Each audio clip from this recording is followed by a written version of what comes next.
What do you make of it, Watson? Huh?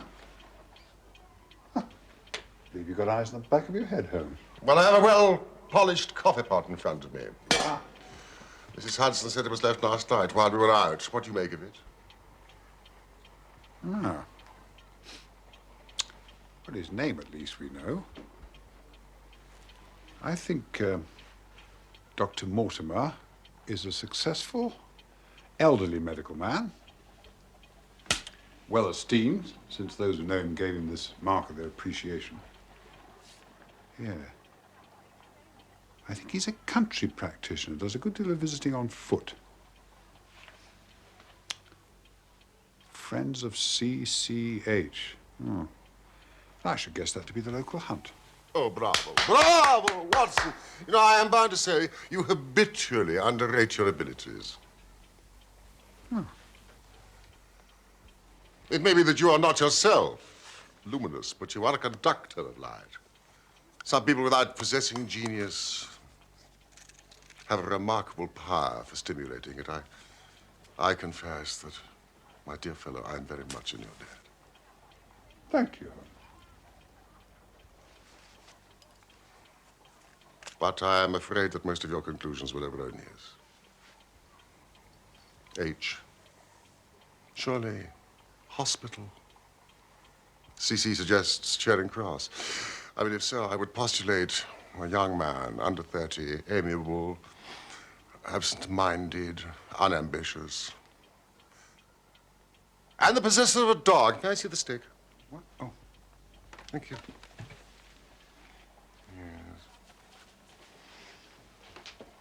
Yes. Larger than a terrier. Smaller than a mastiff.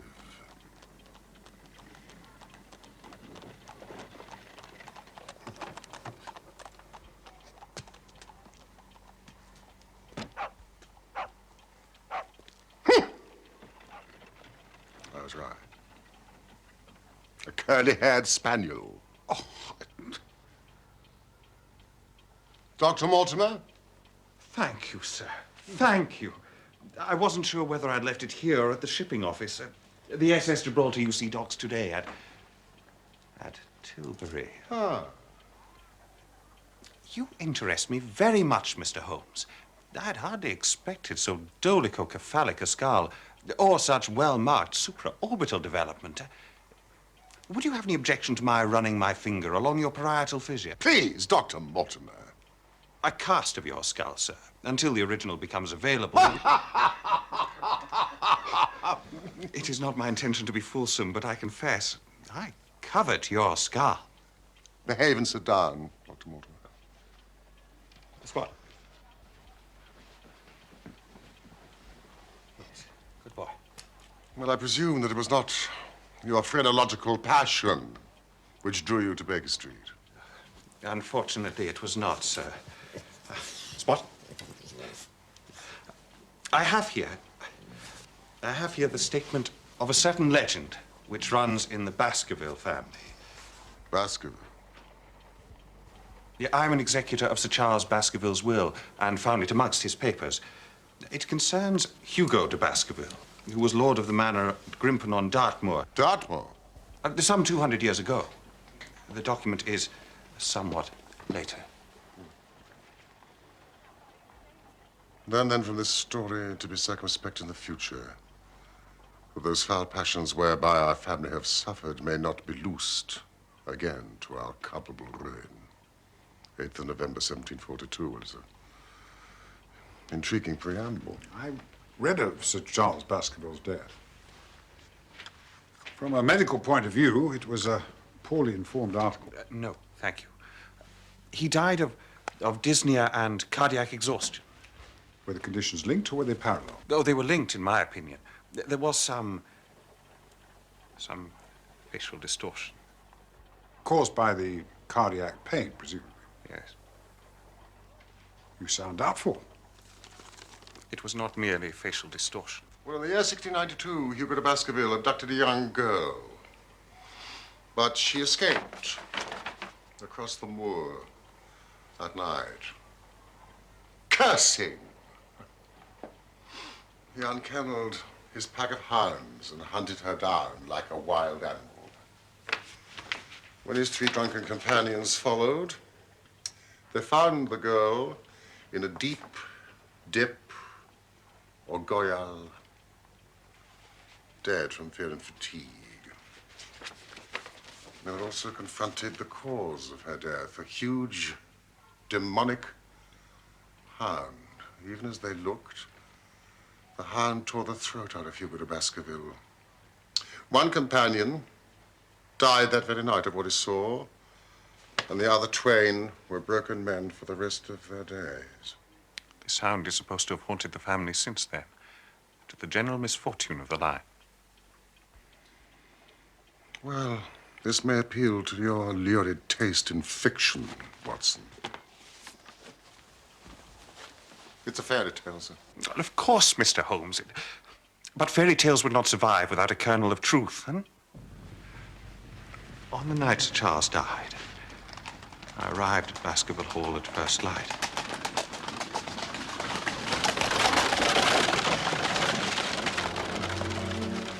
I shall tell you what I found. No more or less.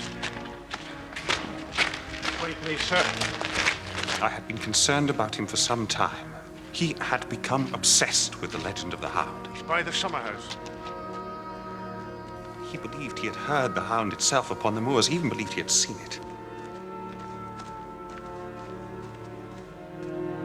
At the time, I took such morbid fancies to be part and parcel of Sir Charles's pathological condition. And now? I no longer believe that to be the case. He's there, sir. We didn't like to move him, sir. Once we knew. Yes. Yes, quite, Barrymore. A sad occasion, Mrs. Barrymore. An unhappy vigil for you. He was our hope, Doctor. Hope of the country hereabouts. He brought the world to us. He was our hope.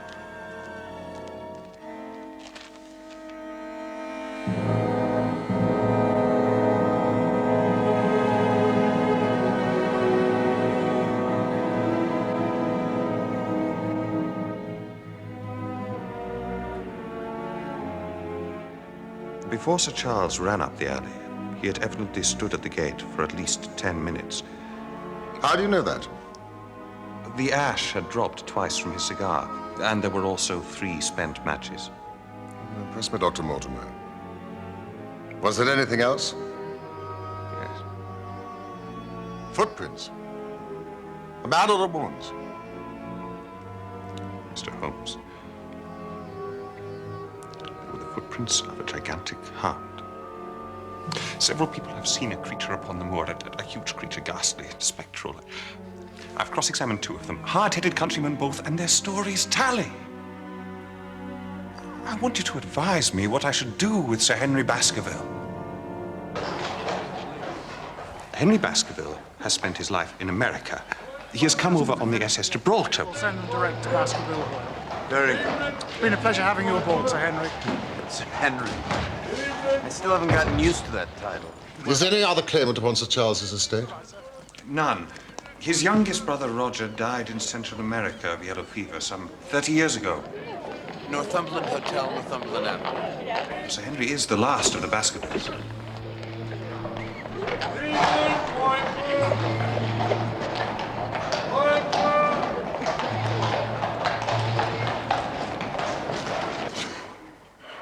Why did you not consult me immediately? There is a realm in which the most accomplished detective is helpless. There are certain things here which are impossible to reconcile to the settled order of nature. Yes, well, if you believe this to be supernatural, you'll find more help from a priest.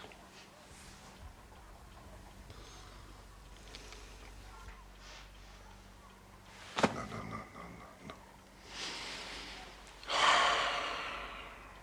How can I assist? And I'll have an answer, damn it! He's in a stir, sir. About his boot.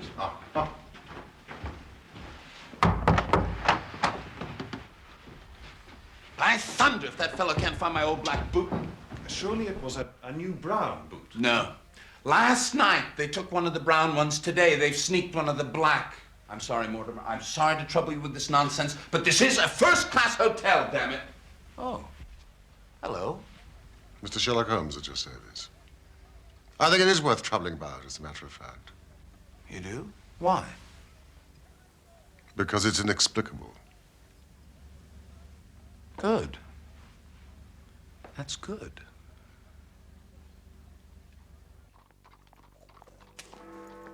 My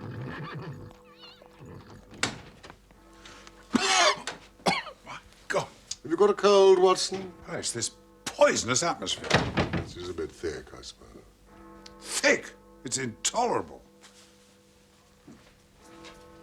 You've been at your club all day. How do you know that? Where do you think I'd be? Oh, here, clearly. Clearly. Oh, I've been in Devonshire. in spirit. Quite so. I sent out for a map from Stanford's. Ah. Now, see here. Baskerville Hall. Grimpen. Just a clutter of cottages. Tumberland houses, farmhouses. Laughter Hall. Meadowpit House. I mean, that is all. Well, this represents marshland. And these barrows, some prehistoric settlement or burial ground. A tin mine. Disused, is that? And all the rest is waste. As far as the great convict prison at Princeton.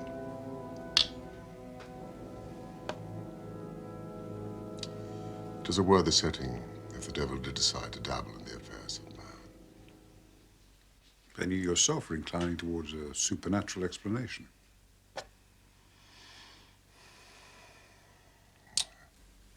You'd better send word to Dr. Mortimer that we breakfast with him tomorrow. It arrived by post this morning.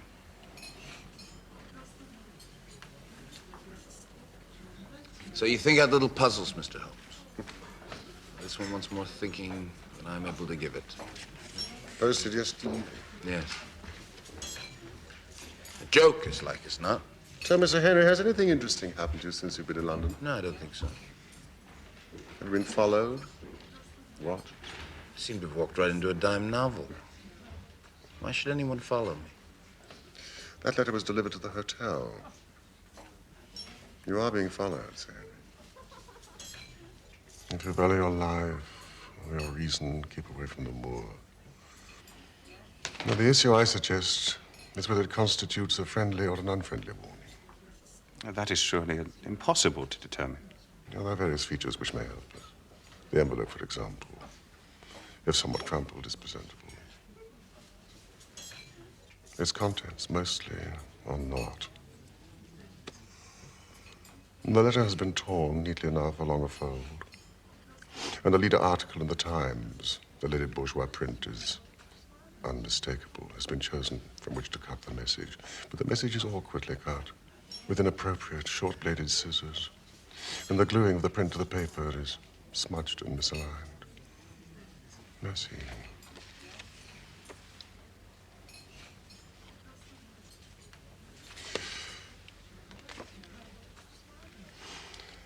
Only half a sheet of paper, and yet the watermark is clear. Huddeston, Quayle. You will find that paper in 100 middle-grade hotels, but not, I think, here. A first-class hotel would have paper of a greater weight. The ink is institutional. That also suggests a hotel. Yeah. What can we determine from this? Pocket, flap. I infer that the person who wrote this message is staying at a nearby hotel. He's neat of habit and started the task methodically. But then he began to fear discovery. He rushed it through. and put the result into his pocket until such time as he posted it. It is true that fearful people threaten. But my interpretation is that this is a friendly warning, because it seems a risk was incurred in its execution. Bravo, Mr. Holmes. You fulfill your reputation, sir. No mistake. But if you're right and this fellow's afraid, then he's afraid not only for his own skin, but what might happen to me. Quite so. Dr. Mortimer, I think it is time that you explained.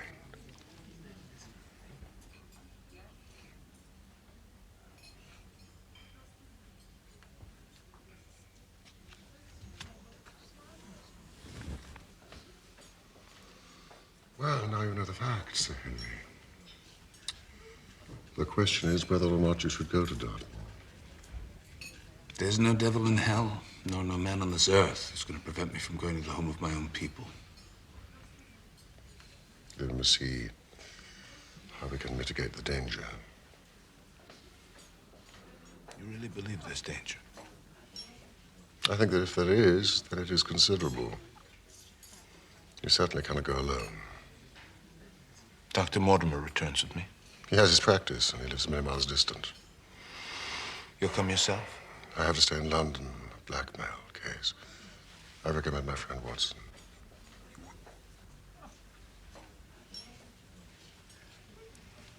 That's very kind of you, Doctor. And I do hope that you're going to take care of I will. Dr. Mortimer, very, very good luck. Thank you. Take care of Yes, of course. We don't know what exactly.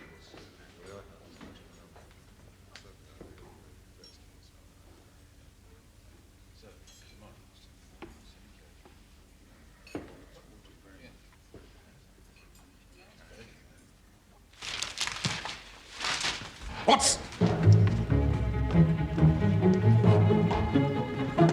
This way!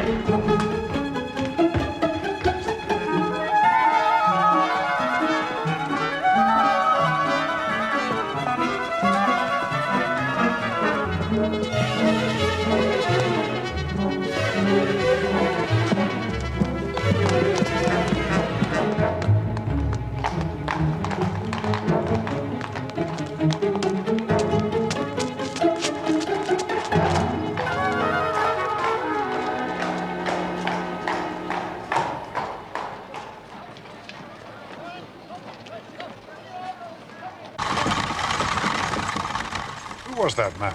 I have no idea. Well, how did you know someone had been following Baskerville? How else did they know so immediately where he was staying? At least they will not continue to follow him now.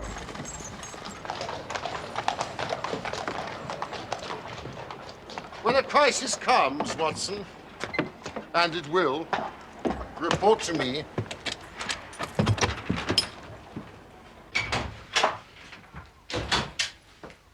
Watson, do you know what the residue of Sir Charles Baskerville's estate was? No, I don't. 200 million. A stake for which a man might play a dangerous game. Such a sum has a definite materiality. And yet, there are more things in heaven and earth. We are men of science, Holmes. And yet.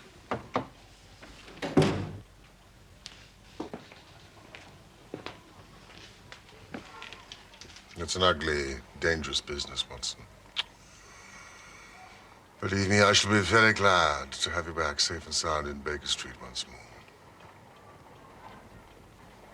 Thank you, Holmes.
My dear Watson, I will not bias your mind by suggesting theories or suspicions.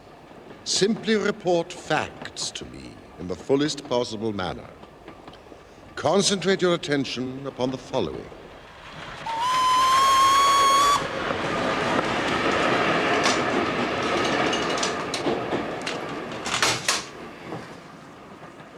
Above all, avoid the moor, when, as the old parchment quaintly put it, the powers of evil are exalted.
What is this, Perkins?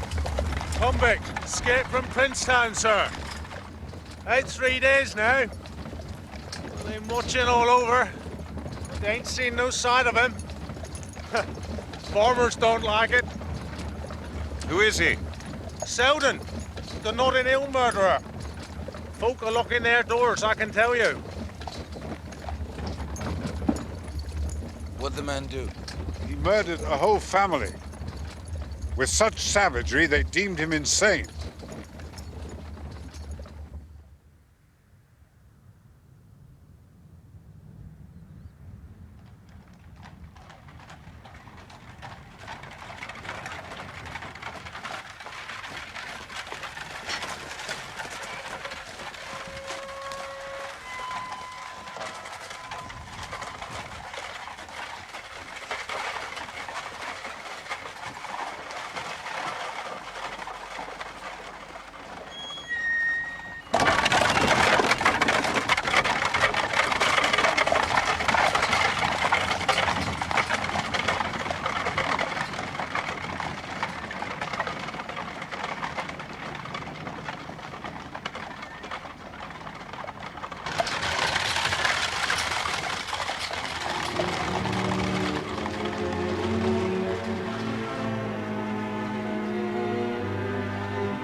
Welcome, Sir Henry. Welcome to Baskerville Hall. Thank you. It's Barrymore, yes? At your service, sir. Mrs. Barrymore? Madam?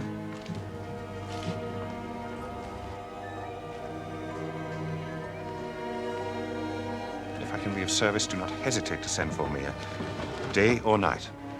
Of course, thank you.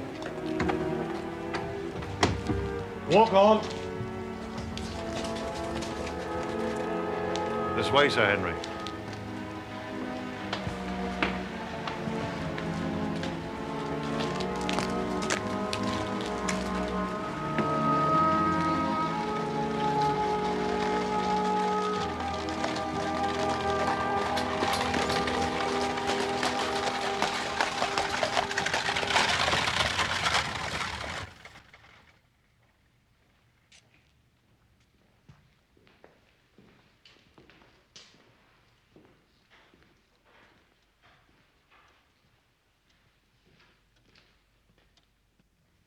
500 years of us. Just as I imagined it. Too much as I imagined it. This place needs is the products of Messrs. Swan and Edison. But I suppose I can tone down to it.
Excellent meal, Barrymore. Please thank Mrs. Barrymore for us. Thank you, sir. Should be pleased you enjoyed it. Well, Dr. Watson, shall we?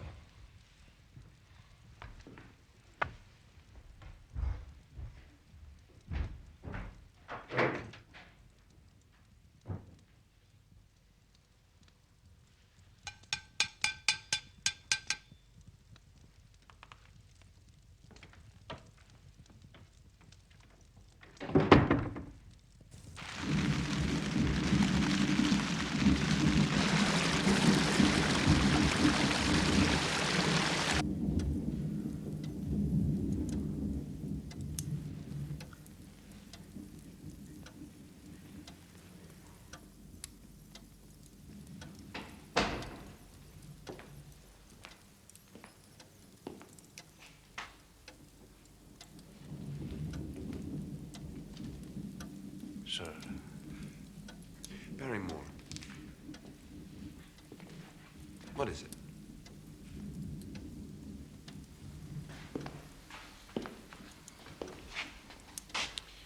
Sir, my wife and I will be happy to stay with you until you've settled in and made your arrangements.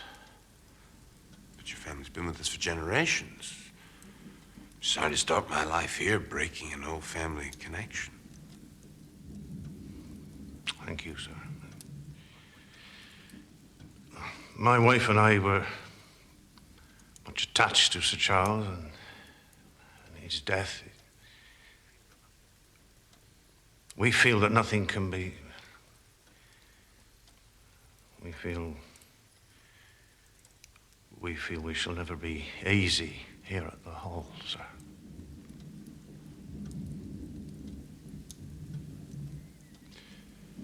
Right. Well, what do you mean to do? Oh, Sir Charles's generosity has given us the means to set up in business in a small way, sir. Well, thank you for telling me. Might I look forward to you pulling me a pint in your own house one day? That is the sort of thing, sir. Thank you, sir. Good. Mind you call it Baskerville Arms. Yes, sir. Thank you, sir.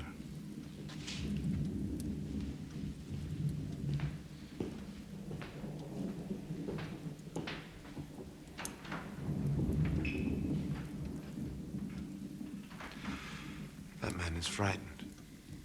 Yes.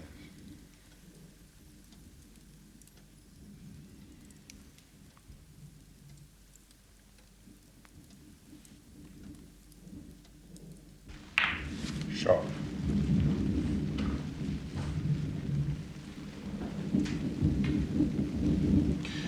Turning into a rough night.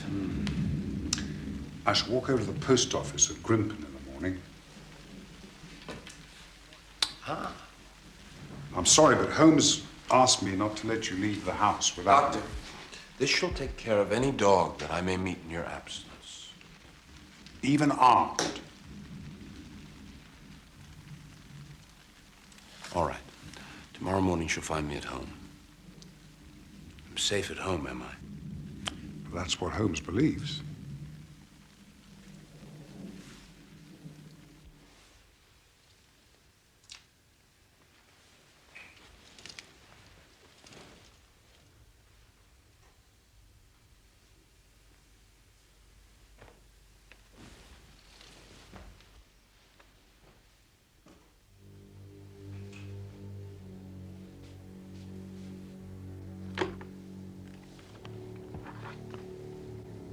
It's an ugly and dangerous business, Watson. I shall be glad to have you back, safe and sound, in Baker Street once more.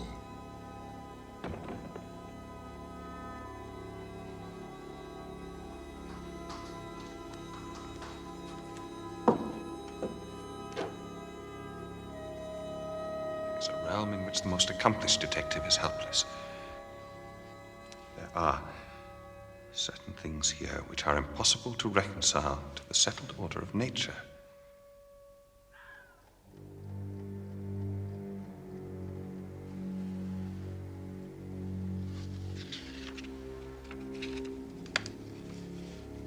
Above all, avoid the moor, where, as the old parchment quaintly puts it, the powers of evil are exalted.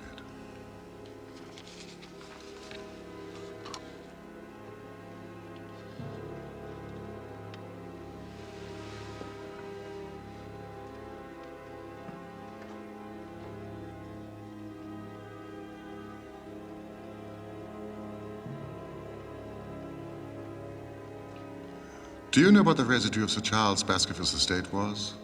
Close on 1 million. Such a sum has a distinctive materiality about it.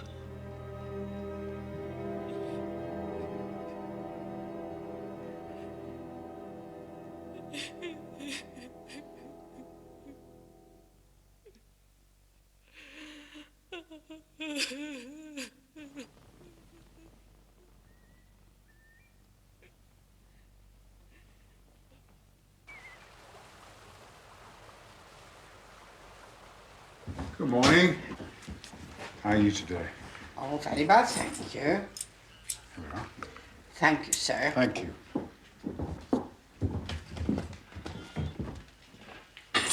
Goodbye. Goodbye, sir.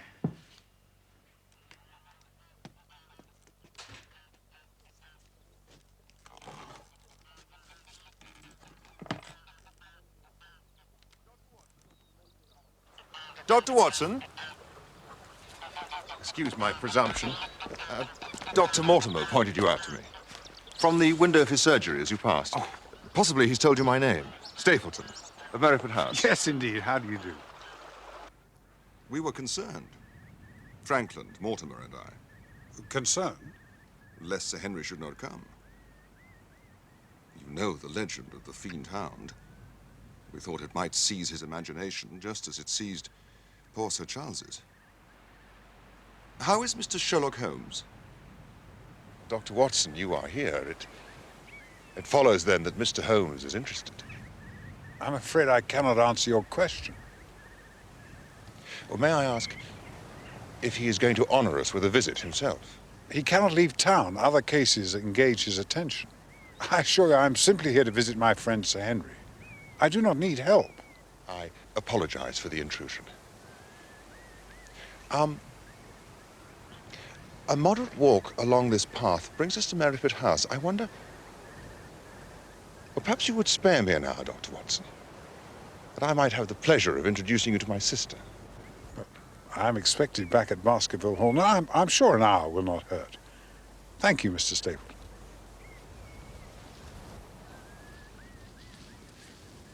It was entomology, was it, that brought you to the moor? Indeed. Although I delight in it for its own sake, it is so vast, so barren, so mysterious. Well, there, for instance. What do you make of that? It'd be a rare place for a gallop. That is the great Grimpen Mire. False step there means death, to man or beast. Well, only yesterday I saw one of the moor ponies wander into it. He never came out. I could see his head for quite some time, straining out of the bog hole. It sucked him down at last. Even in the dry season, it is a danger to cross it, but after these recent rains, it is an awful place. And yet, I can find my way to the very heart of it and return alive. Well, why should you wish to visit such a horrible place? You see the low hills there beyond it? They're really islands. The flora there is undisturbed, which means, of course, that rare species can breed there. And one of them, a subspecies, like Canidae, is unique to the place. In fact, I'm credited with its discovery. Really?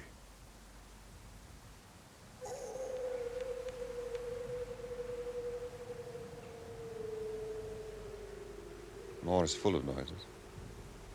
What was it? The peasants say it is the Hound of the Baskervilles calling for its prey. You don't believe such nonsense, surely? Did you ever hear the boom of a bittern? No. The bird is said now to be confined to certain Norfolk fens, but why not here? I've heard its cry described as being something between a foghorn and a soul in torment. What do you think? Ah. Hi, Ali.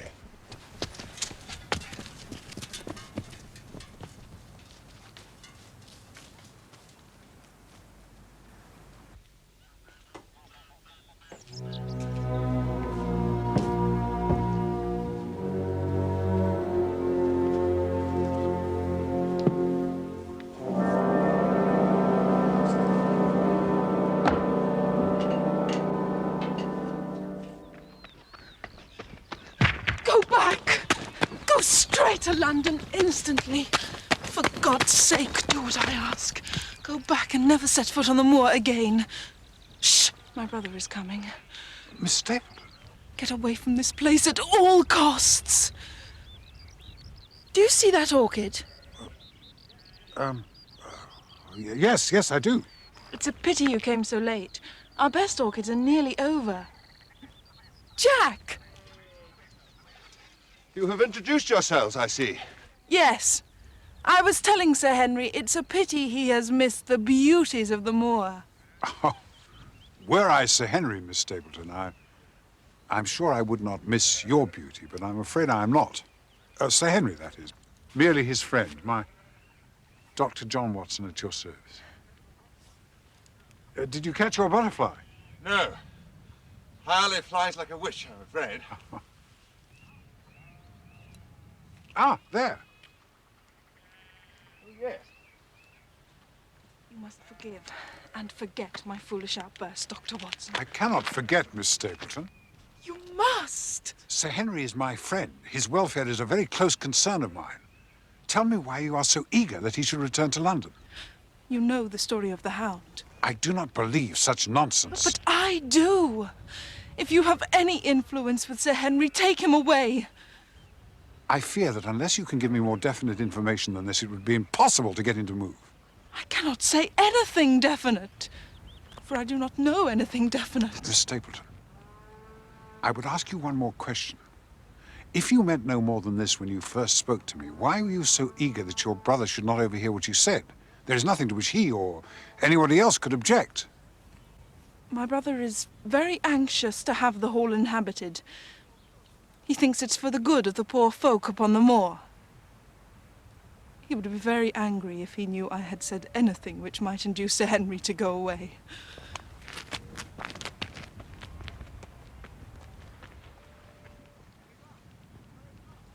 Any luck? Afraid not. Flies like a witch. And so beautiful. Pale clouded yellow. I have a number of them, of course.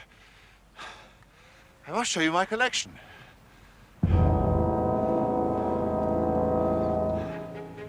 The English Lepidoptera are my field.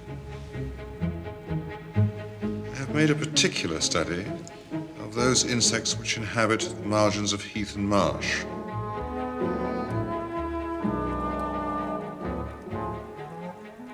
A magnificent collection and the work of a serious scientist. Even the Exotica, I must mention a brilliant creature called Morpho Pelides limpida, was dated and catalogued with the care he applies to his personal field, the British Lichenidae. One of which is unique to the moor. I must also report that the new brown boot has turned up. Barrymore found it amongst Sir Henry's luggage when he unpacked. Miss Stapleton is very handsome, and on Tuesday we are to dine here at Baskerville Hall with all our neighbours. So Sir Henry, who chafes a little at the restrictions you have imposed upon him, will have a chance to judge her beauty for himself.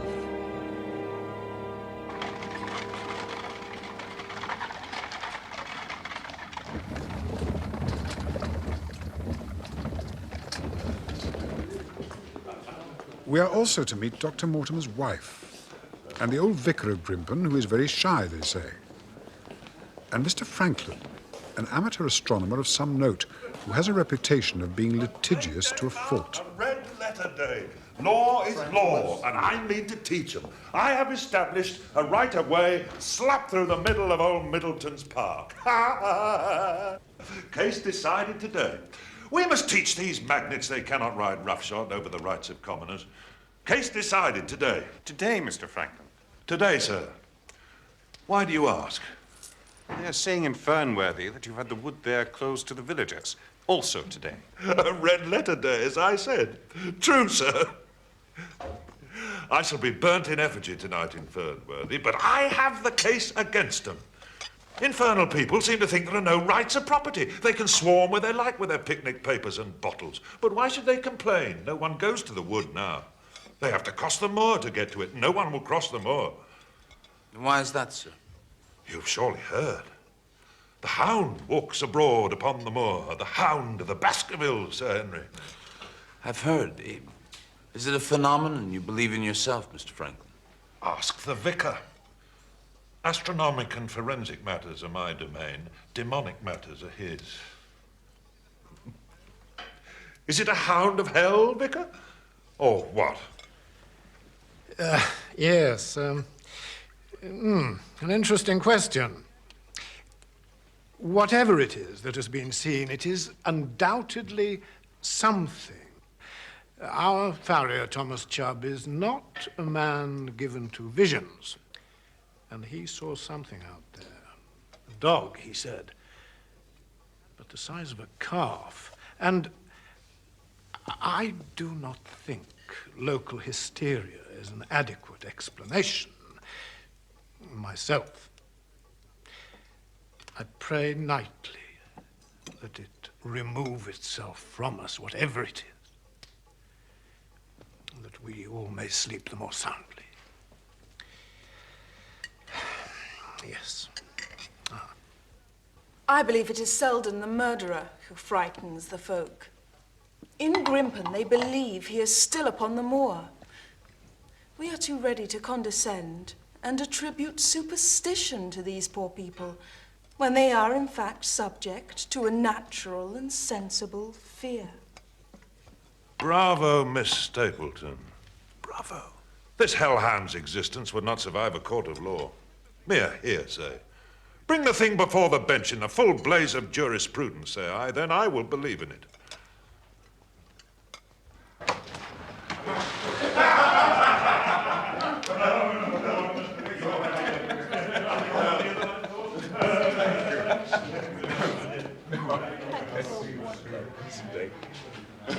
Thank you for a lovely evening.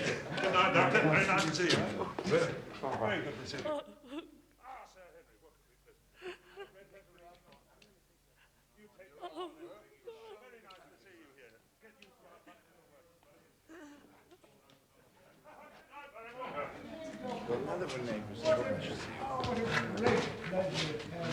Sir Henry. I'm sure. Yes. Splendid. Oh, thank you. you. Thank you very much. I thought you were not keeping to that. Sir Henry! Yes? My dear fellow, it was wonderful. I must compliment you on that. Claret! Delicious. Absolutely delightful. Certainly not. Oh.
Yes.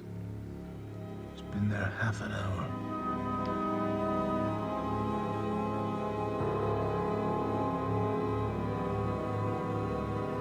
What's he doing? I don't know. Look! Out of the moor.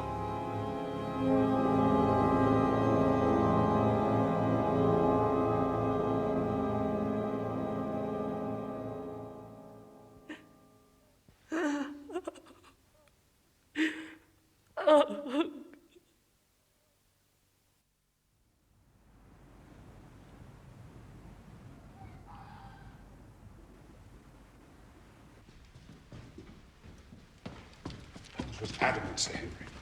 We must not go onto the moor in darkness. When the powers of evil are exalted, Doctor, bogies to frighten children, man. Come on. We have the chance of getting to the bottom of this business tonight.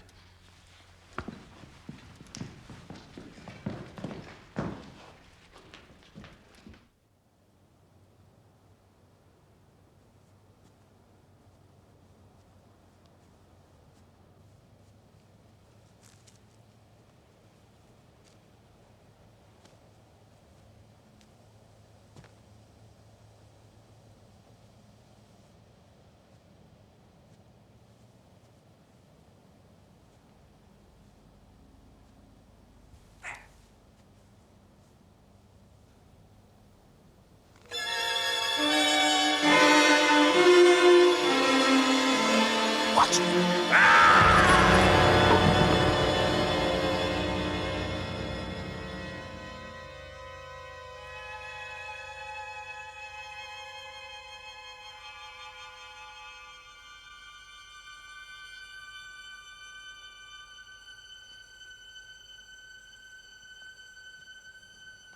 You all right? I thought to shoot, but I couldn't. Come on.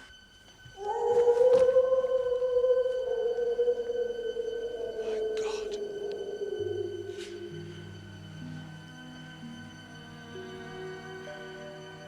Do you believe there's any truth in these rumors?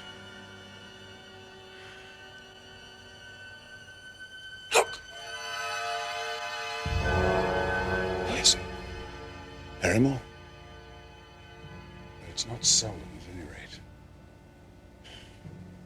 We were followed in London, and we're followed still. Come on. Let's get back to the house.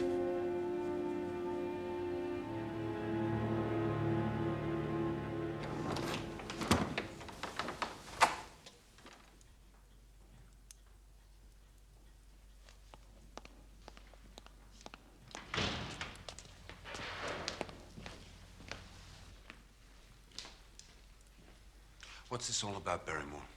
Sir, it may seem that we have betrayed your trust. See! Damn it, Barrymore, you have! Sir, it's no fault of his, sir. He didn't want it, it's me. It's me and mine. The poor creature came to me for help, sir. How could I refuse after what they have done to him? Selden, Mrs. Barrymore, I don't understand. Why should he come to a respectable woman? He's our brother, sir. It's true, sir. He dragged himself here, half-starved. And what would you expect? We fed him. We took food out for him, sir, no more than you would for a dog. We hoped he'd go, but the light has been there, night after night. Is this true, Barrymore? Yes, sir. Have you any conception what this man did, Barrymore? Yes, sir. But he's a broken man. They done surgery, sir, to tame him.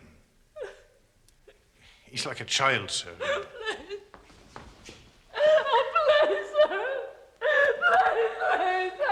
Mrs. Barrymore, please. Please get up. This is not dignified, please. By your leave, sir, arrangements have been made. You'll be out of the country in a few days. I beg you, sir, say nothing to the police.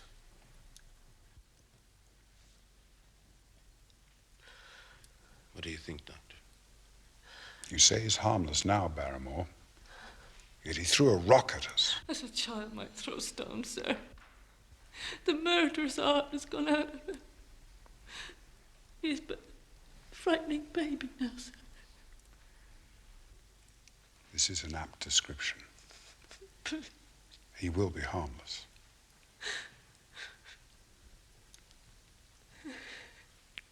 Very well. Please take your wife to your room. We'll say nothing about this matter.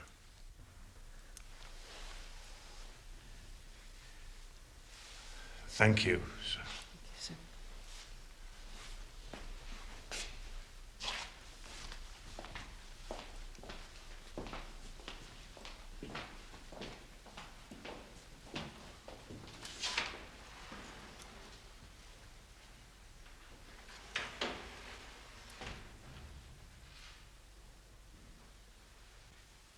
I thought we had a chance of getting to the bottom of this business. All we seem to have done is compound a felony.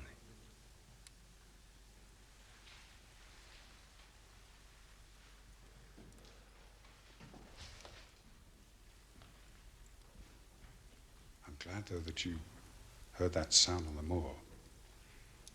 I was beginning to think I'd dreamt it. I was in the territories once. I heard wolves up there. But nothing to freeze the blood like that sound tonight. Are you convinced it's a hound? I am. I would to God Holmes was here. Why does he not come?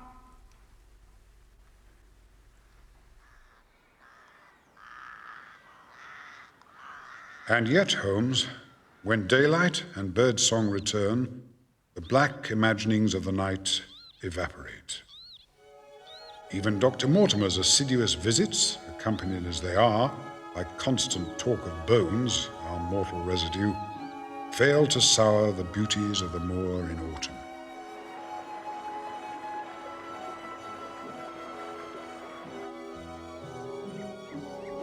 We are, however, still far from the heart of the mystery.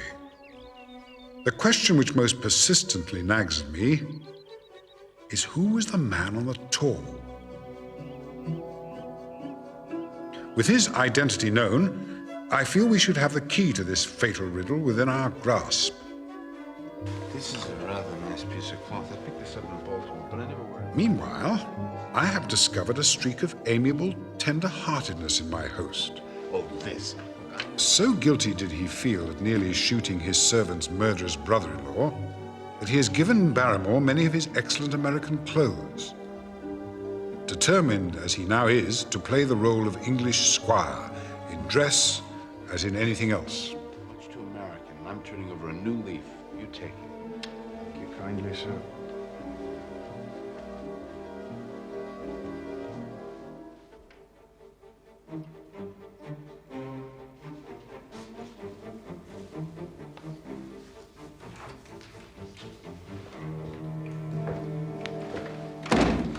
Very smart, Sir Henry. Oh, yeah.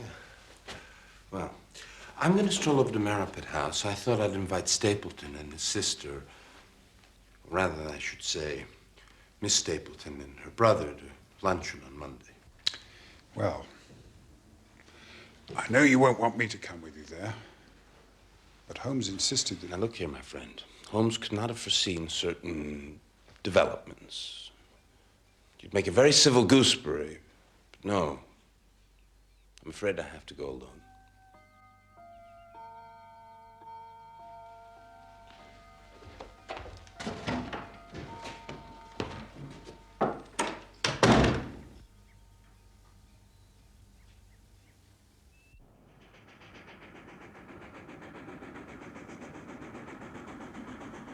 London, next stop.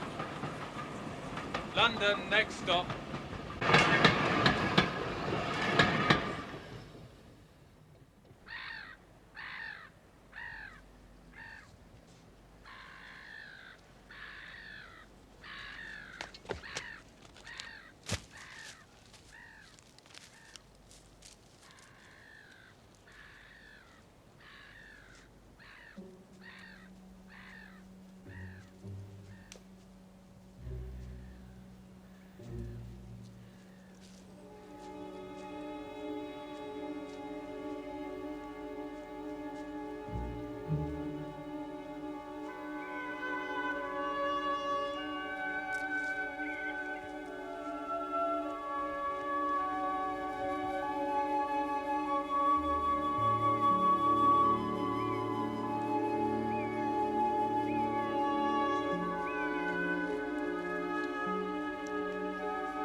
Baskerville!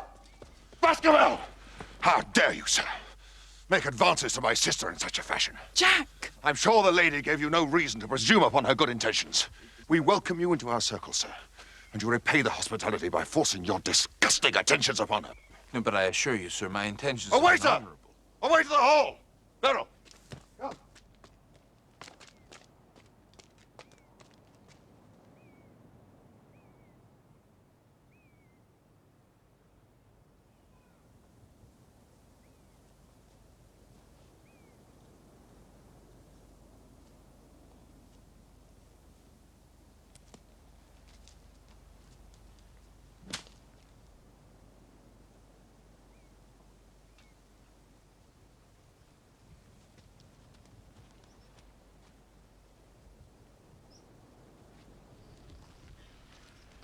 Hello, Watson.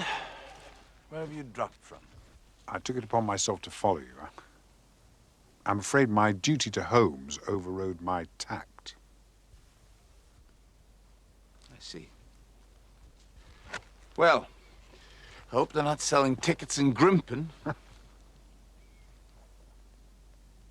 assume you saw what happened? Mm-hmm.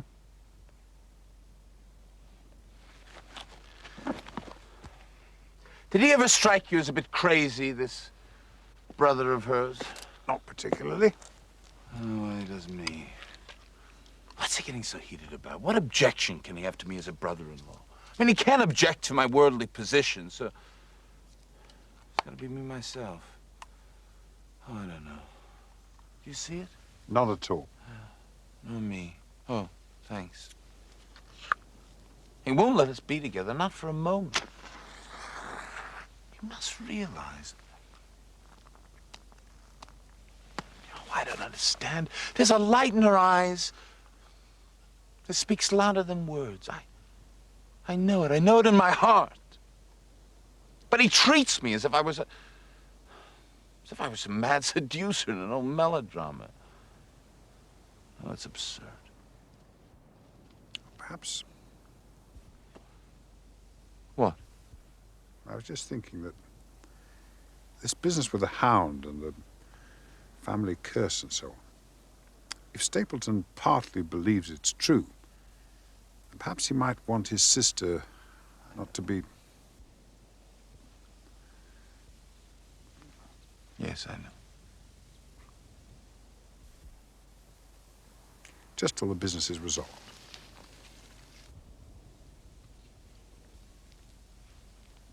Yes, of course. Well, shall we walk home together?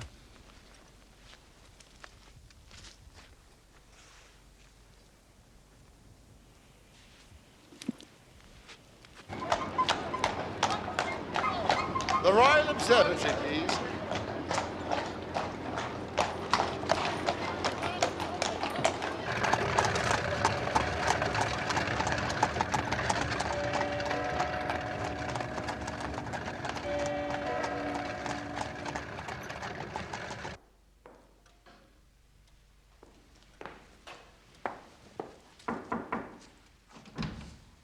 I am forever in your debt. Oh, no, not at all. Well, good day. Good day, Sir Henry.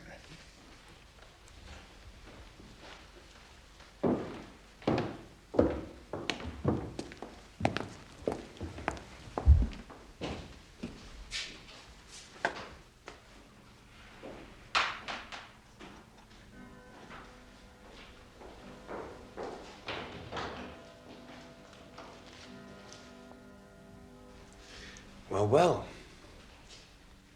What happened? Stapleton. I still think the fellow's crazy, but he's just given me the most complete apology a man's ever likely to receive in his life, and he's invited us to dinner tomorrow. Friday, indeed. Good. I look forward to it. Ah, the post at Grimpen. Just so.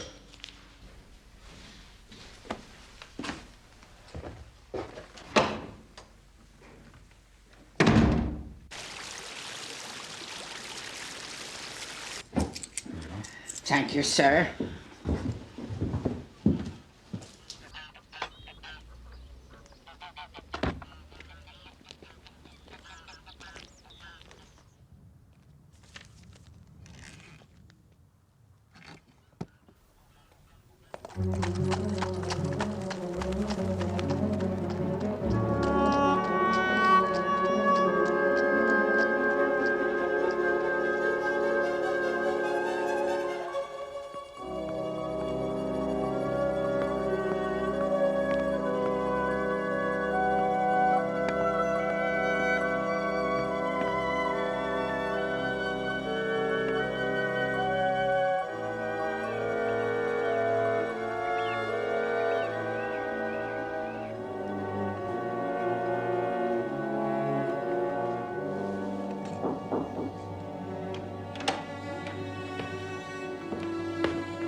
May I have a word, sir? Of course. You've been very good to us, sir, and I should like to do the best I can for you. It's something I found out, sir. Yes? We found it after the inquest and told a mortal soul didn't know how. About Sir Charles's death, sir.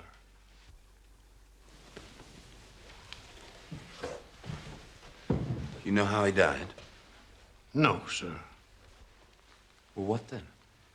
I do know why he was at the gate at that hour. Why? To meet a woman, sir. A woman? Are you sure? Oh, yes, sir. Well, what was her name? I can only give you her initials, sir.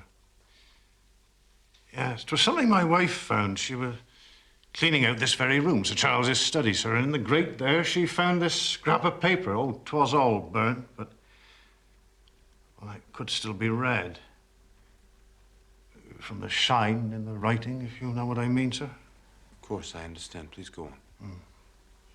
Well, she called to me, and I wrote it down. Please, as you are a gentleman, burn this letter and be at the gate by 10 o'clock. Then the initials, LL.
Good afternoon, Dr. Watson!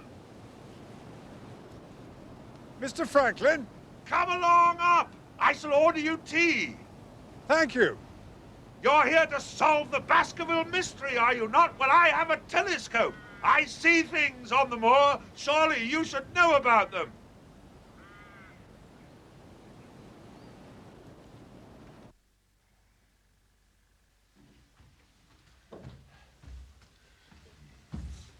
A striking portrait. Laura. Your daughter, Mr. Franklin. Yes. Yes, that is my daughter. The woman she has become is not. This way, Doctor. How's that? Disinherited her. Oh, I'm sorry to hear it. You are. What do you suppose such a thing does to a father, huh? This way. Married her seducer, sir. An artist.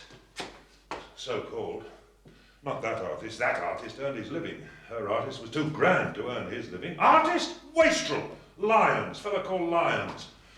Ever heard of him? No, actually. Laura Lyons. Nobody has. After her money. My money. I was burnt in effigy in Fernworthy last week. You predicted that, I remember. Exactly so, because I know the slackness of authority hereabouts. The case of Franklin v. Regina will bring the matter before the attention of the public. I told the police they would have occasion to regret their treatment of me, and already my words have come true. How so? I could tell them what they're dying to know. But you're not going to. Certainly not. It's a case of poaching. Poaching? Fiddlesticks. The convict, sir. Selden, the mad stabber. You don't mean to say you know where he is? Near enough. It has never occurred to the police that the way to catch the man was to find out where he got his food, and so trace it to him. Barrymore. His food is taken to him by a child. A child? Why not? I have observed the child for more than a week. It is in the nature of children to form perverse allegiances. But surely it's more likely to be the child of a moorland shepherd taking him his lunch. Flocks move. Quick! Dr. Watson, quick. Yes, I see him.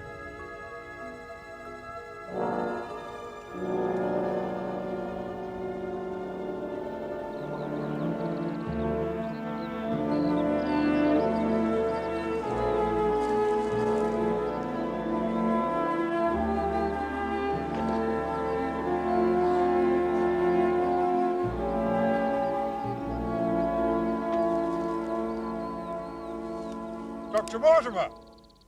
Dr. Watson, I have something marvelous to show you.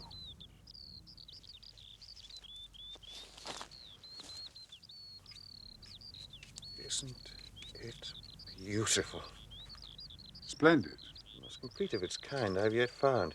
I found it myself, what's more. The laborers aren't here today. It is quite beautiful.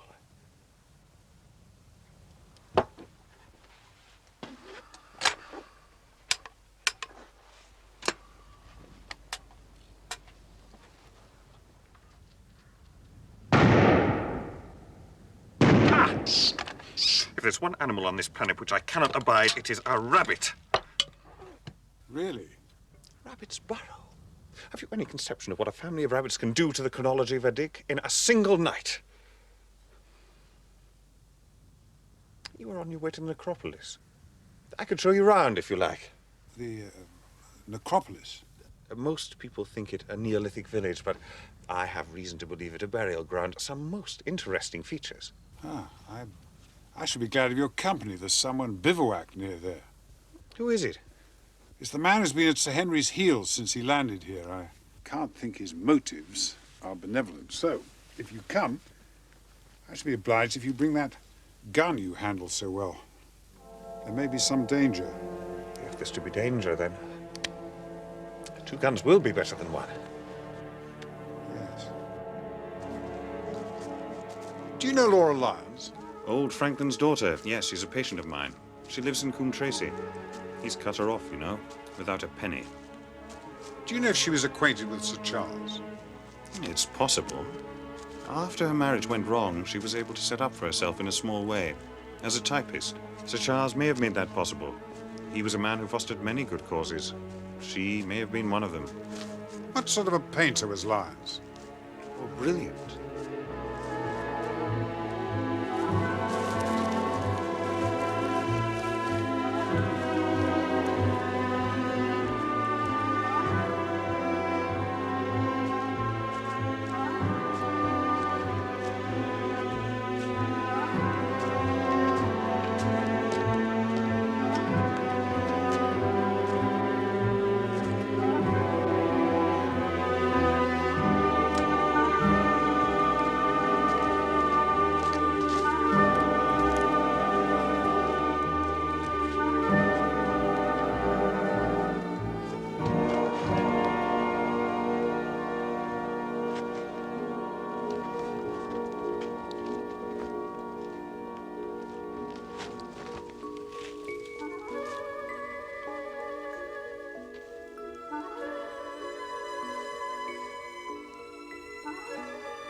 Dr. Watson is at Laughter Hall. Perhaps it is you who's been dogged by this secret man, and not Sir Henry at all. What do we do? I intend to wait.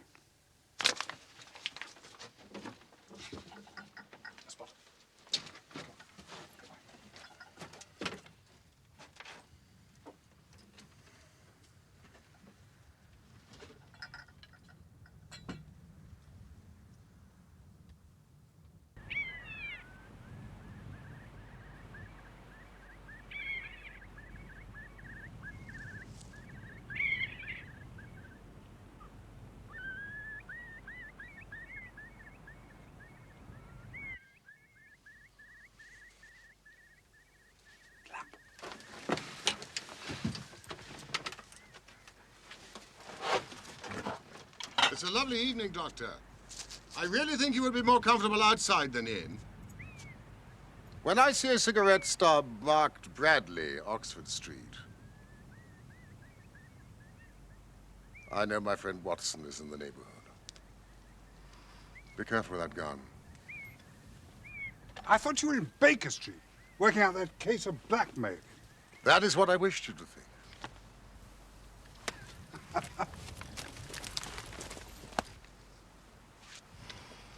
I've deserved better at your hands, Holmes. You use me and do not trust me. Well, my presence would have warned our very formidable opponents and put them on their guard. It was essential that you and Sir Henry believed me to be London all the time and behaved accordingly. Dr. Mortimer. Mr. Holmes. How long have you been in Devon? I fancy you saw me on my second night, when I was foolish enough to show myself against the moon. Huh. And all my reports have been wasted. No. Here they are. And very well thumbed, I assure you. I had to subvert the local post office. Brilliant, my dear fellow. Brilliant. You must, I know, have much to discuss, and I must be getting home. Please, one question, Mr. Holmes. Are you any closer to discovering what, if anything, the Hound is? I am. Does it exist? It does. Thank you, Dr. Mortimer. Mr. Holmes? Good day, Dr. Watson. Thank you for your help. Now let me see what meager refreshment I can provide.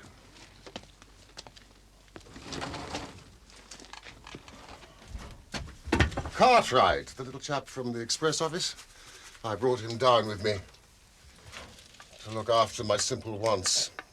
A loaf of bread and a clean collar. I've discovered that there's a woman living in Coombe Tracy with the initials LL. Ah, yes, Franklin's daughter, Laura Lyons. Our researchers have been running along the same lines. Did you know that she's seeking a divorce from her husband? But she lacks the means to carry it through. It is a costly business. Do try my steel. Ah. Dr. Mortimer thought that Sir Charles might have been a discreet benefactor. Really? That's interesting. Please, Watson.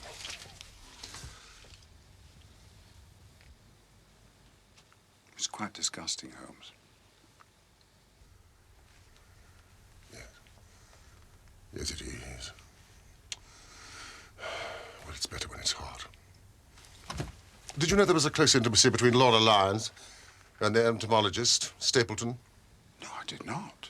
Yes, they meet. They write. She's no doubt counting on becoming his wife. That is the most powerful weapon in our hands. How? I don't understand. Because Miss Stapleton is in reality Stapleton's wife, not his sister. His wife? Yes, it was she who sent us that warning to the Northumberland Hotel. Why this elaborate deception? Don't ask me for particulars, Watson, but it is murder. Refined, cold-blooded, deliberate murder. What led you to it? He is a genuine entomologist. But that mention of his sole claim to fame, his discovery of a subspecies, Lycaenidae, that was his fatal moment. There can only be one discoverer of a species. That pinpointed him. It has been a hard trail, but...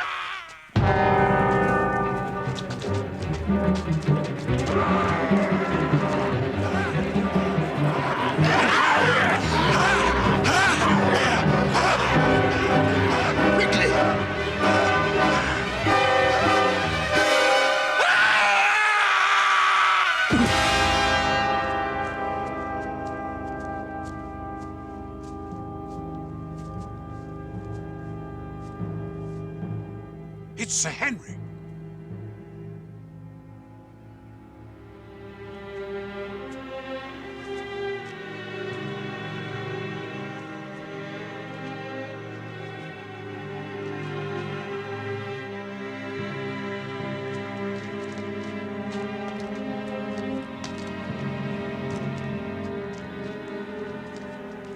It's Selden. Sir Henry's clothes were the poor devil's death. Poor devil indeed. It's only a half-life in truth.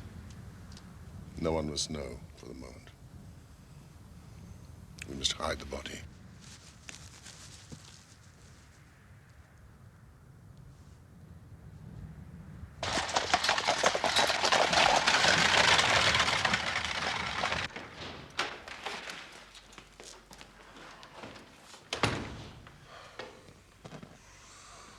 Sir Henry must know nothing of hearing the Hound.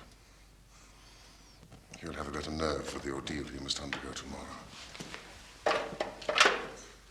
So, this is Baskerville Hall.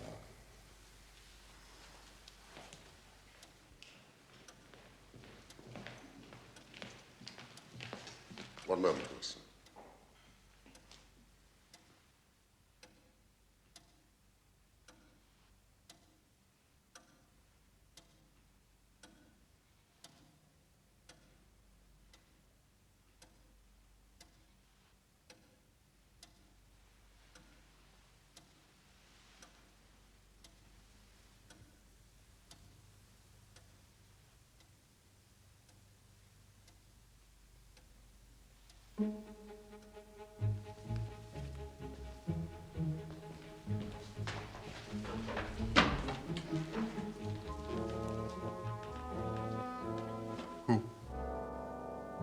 It's Stapleton. He's a Baskerville. Sir Charles's brother, who died of yellow fever in Costa Rica, did not die childless. We have him, Watson. We have him. And I dare swear that by tomorrow night, he will be fluttering in our net as helpless as one of his own butterflies.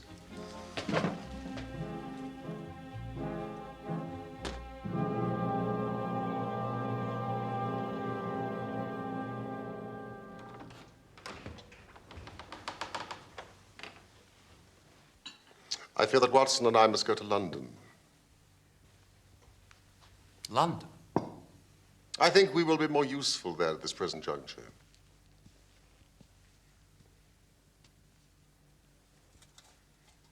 Excuse me. Might I have some fresh coffee? Certainly, sir. But I thought you were going to see me through this business.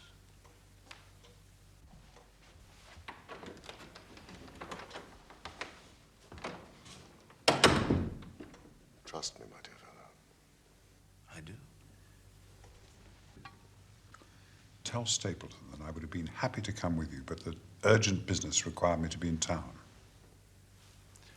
I don't understand. Should I not come with you to London? Why should I stay here alone? No, you must stay. And do exactly as I tell you. Of course I will. Drive to Merripit House. Send the trap back. And let it be known that you intend to walk home. Across the moor. At night. If I had not every confidence in your nerve and courage, I would not suggest it. It is essential that you do this. Then I will do just what you say. Take the path.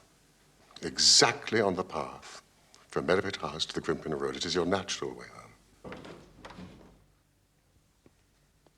And when do you intend to leave?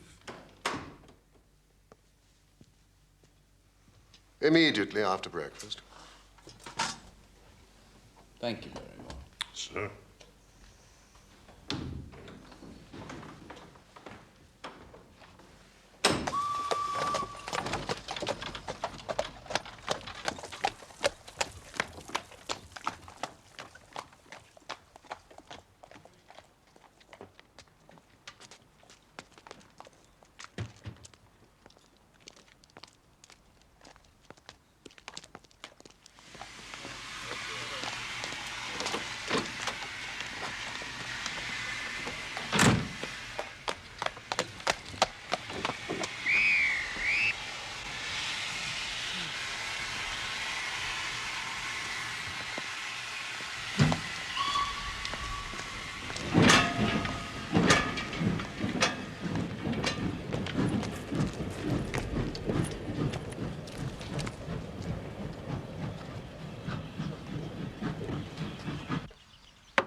Mrs. Lyons?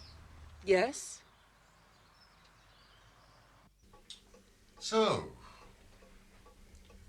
you admit that you asked Sir Charles to meet you at the gate at 10 o'clock, But you say that you did not keep the appointment. I did not. You do realize that was the very hour of his death. Is that an accusation, sir? I'm only asking if you can forge a connection between the two events. There is no connection. Mrs. Lyons, we believe this to be a case of murder. And the evidence may implicate not only your friend, Mr. Stapleton, but his wife as well. His wife? Mrs. Lyons, the person who has passed for his sister is really his wife. His wife?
Mr. Holmes. Mr. Stapleton offered me marriage on condition I could obtain a divorce from my husband. He told me he... Oh, he has lied. He has lied and lied and lied. Why should I preserve faith with him who never kept any with me?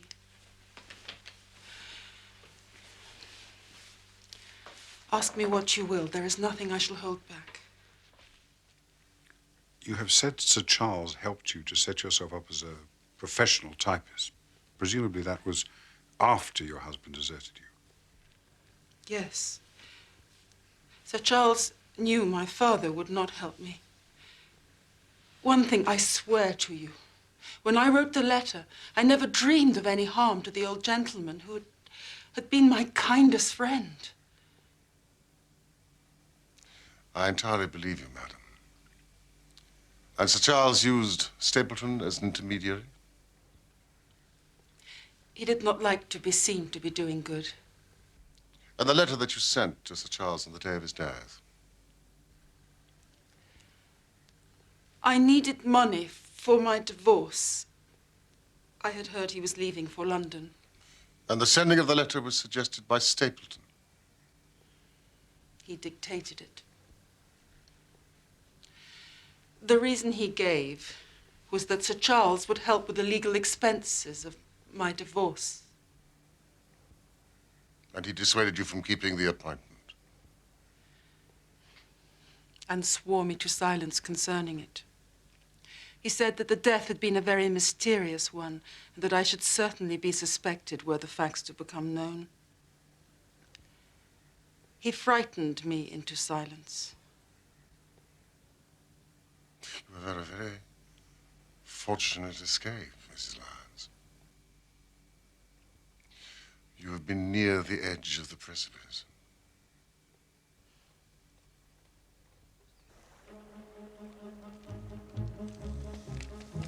Students of criminology will remember the incidents in Grodno in Little Russia in the year 66. And of course there are the Anderson murders in North Carolina. But this case possesses features which are entirely its own. Dr. Watson tells me that you handle a gun. I am fairly proficient. Well, it was you who first brought this case to our attention. It is only right that you be with us at the climax. Thank you.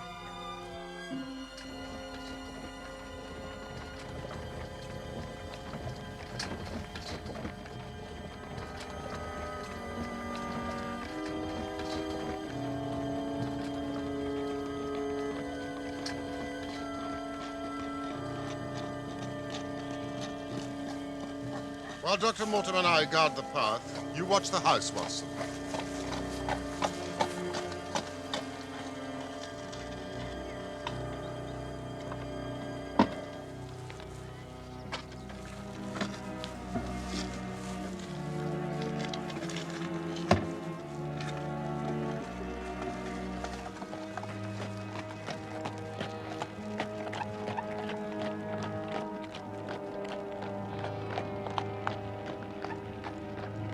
I don't like it. There's fog in the air. It's in the hollows already.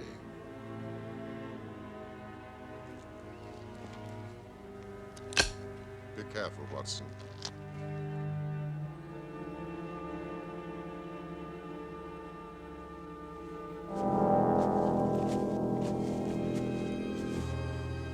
I'm so pleased you could come. It's a pity Dr. Watson had to return to London. Nevertheless, I'm sure we'll have a pleasant evening together.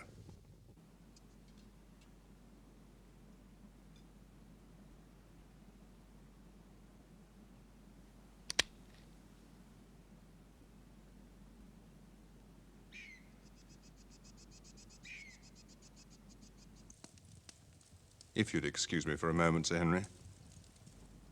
I shan't be long.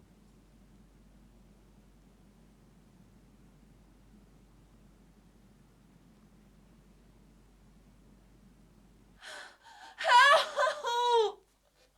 Help! Please! Help! Please!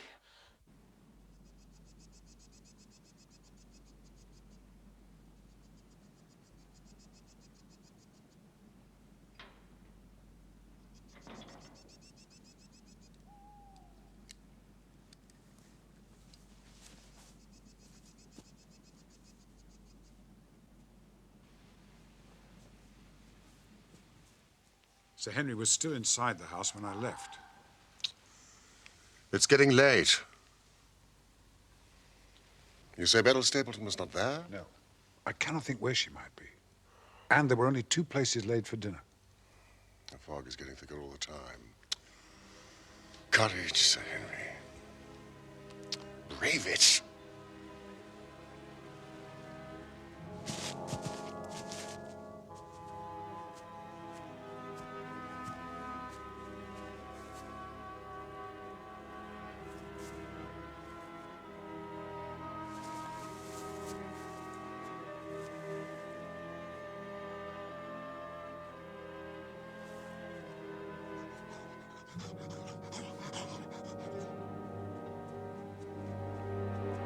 He's coming.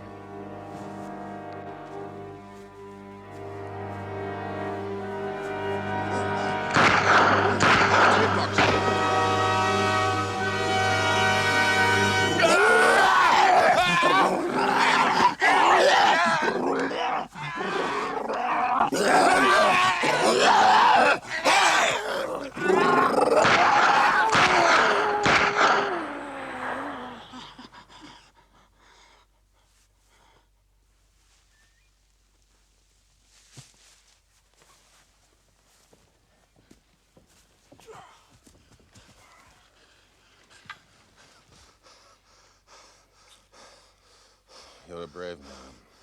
Doctor. It's all right, Sir. It's all right. The Hound got past us. Now, if you can manage it, we must get back to the house as soon as possible.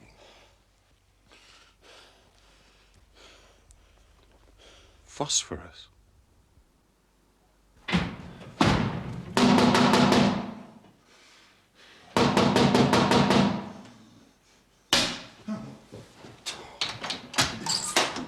No, sir, no! Sir!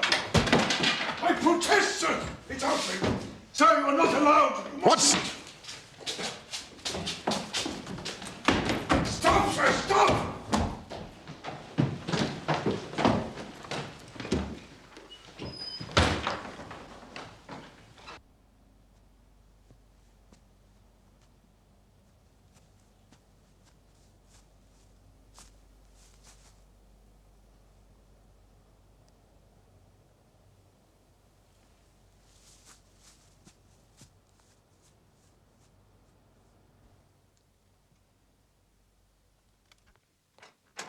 The door's locked.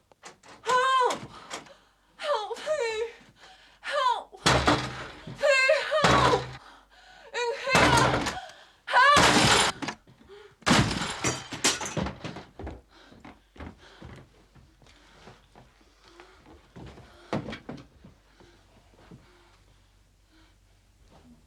She's badly hurt.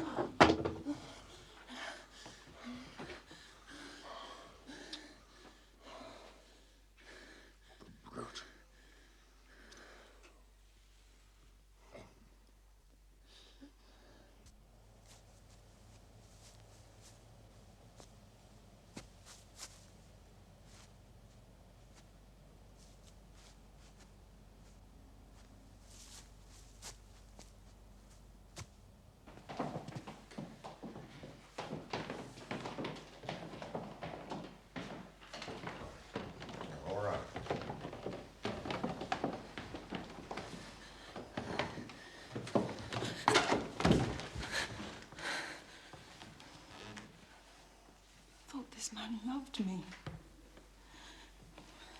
He loves nothing.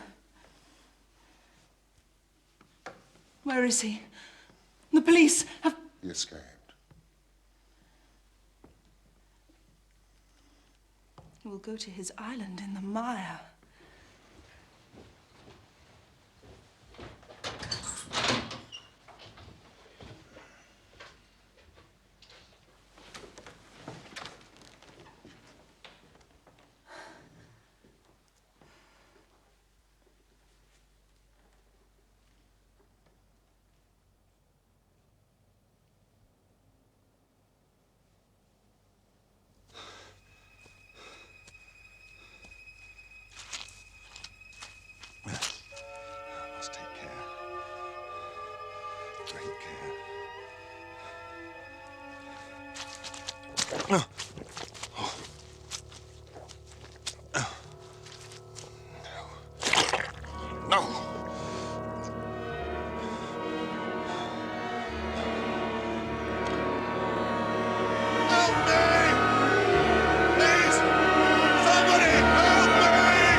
Holmes had established that Stapleton had bought the dog from Mangles of the Fulham... Ross and Mangles in the Fulham Road in London.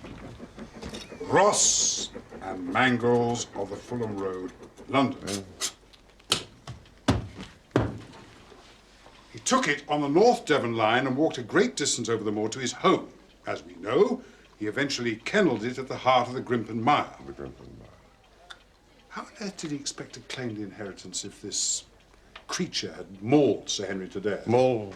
Very good word, Watson.